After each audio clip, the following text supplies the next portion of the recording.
Assalamualaikum warahmatullahi wabarakatuh. Perkenalkan, nama saya Indah Hilatri dengan NIM 22022017 dari Departemen Pendidikan Guru Pendidikan Anak Usia Dini. Baiklah, di sini saya akan mempresentasikan hasil diskusi kelompok, yaitu evaluasi kinerja PTK dan perangkat instrumennya serta peran dalam pengelolaan pendidikan dan tenaga kependidikan.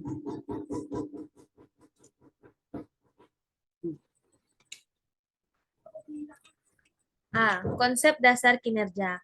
Konsep dasar kinerja dalam pendidikan dan tenaga kependidikan mengacu pada pemahaman tentang bagaimana individu dan organisasi di bidang pendidikan mengevaluasi dan meningkatkan kinerja mereka. Ini mencakup berbagai aspek yang berkaitan dengan hasil efisiensi, efektivitas, dan perkembangan dalam konteks pendidikan. Dalam PTK konsep dasar kinerja mengacu pada berbagai aspek yang menggambarkan hasil atau presentasi dalam konteks pembelajaran, baik dari siswa maupun guru. Ini mencakup berbagai aspek yang berkaitan dengan hasil efisiensi, efektivitas, dan perkembangan dalam konteks pendidikan. Berikut adalah beberapa poin penting terkait konsep dasar kinerja dalam PTK. 1. Kinerja siswa.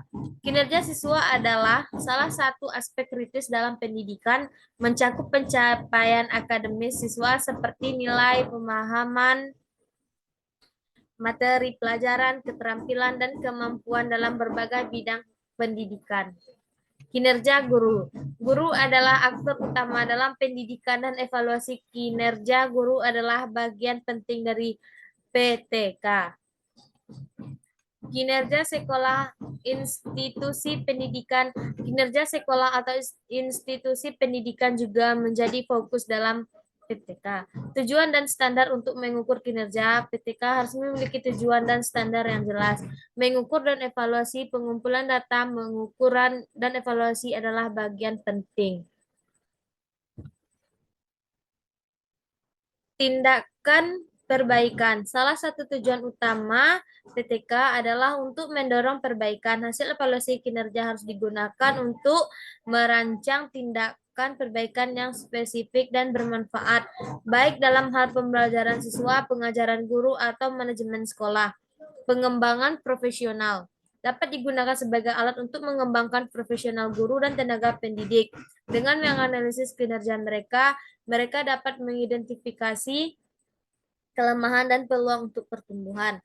Akuntabilitas juga berperan dalam mengukur akuntabilitas dalam pendidik. Ini melibatkan pertanggungjawab terhadap pihak-pihak yang berkepentingan seperti siswa, orang tua, pemerintah, dan masyarakat. Konsep dasar kinerja dalam memainkan peran kunci dalam meningkatkan mutu pendidik dan membantu mengidentifikasi langkah-langkah konkret yang dapat diambil untuk mencapai tujuan pendidik yang lebih baik.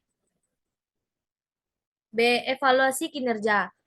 Evaluasi kinerja pendidik dan tenaga kependidikan adalah proses yang penting dalam dunia pendidikan untuk mengukur dan menilai sejauh mana mereka berhasil mencapai tujuan mereka dan memenuhi tugas-tugas mereka dalam konteks lembaga pendidikan.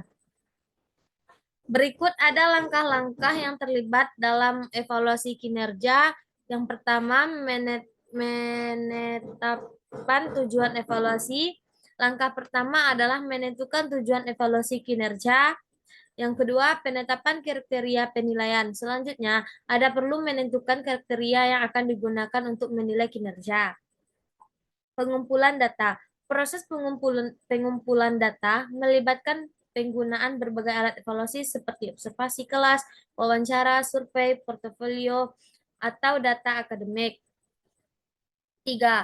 Analisis data. Data yang dikumpulkan harus dianalisis secara cermat untuk mengidentifikasi kekuatan dan kelemahan kinerja.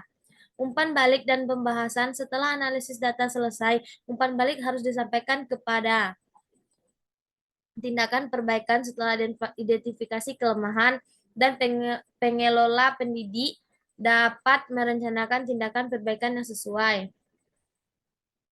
Pengambilan keputusan. Hasil evaluasi kinerja dapat digunakan dalam mengembangkan keputusan penting seperti promosi, penentuan insentif, atau pengajian rekomendasi pengembangan karir. C. Peran guru dalam administrasi. Peran guru dalam administrasi pendidik dan tenaga kependidikan sangat penting dalam menjalankan proses pendidik yang efektif dan efisien. Administrasi melibatkan berbagai tugas dan tanggung jawab yang berkontribusi pada manajemen, pengembangan, dan penyelenggaraan sistem pendidik. Berikut adalah beberapa peran kunci guru dalam administrasi pendidik dan tenaga kependidikan. Satu, pengajaran dan pengembangan guru adalah pihak yang langsung bertanggung jawab atas pengajaran dan bimbingan kepada siswa. Dua, pengembangan kurikulum. Guru berperan dalam mengembangkan, mengadaptasi, dan menerapkan kurikulum yang sesuai dengan kebutuhan siswa dan perkembangan pendidikan. Evaluasi siswa. Guru bertanggung jawab untuk menilai kinerja siswa, baik secara formatif untuk membantu pembelajaran maupun sumatif untuk menilai presentasi akhir. 4. Kolaborasi dengan rekan sejawat. Guru harus berkolaborasi dengan guru-guru lain dalam tim pengajaran atau tingkat kelas yang sama berbagai pengalaman ide dan sumber daya. 5. Administrasi kelas. Guru harus mengelola administrasi kelas termasuk absensi siswa, penilaian laporan kemajuan, dan komunikasi dengan orang tua.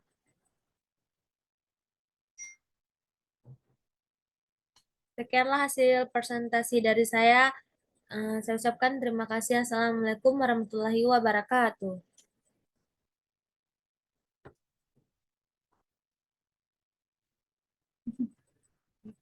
Mana mana record, mana record. Ini nih.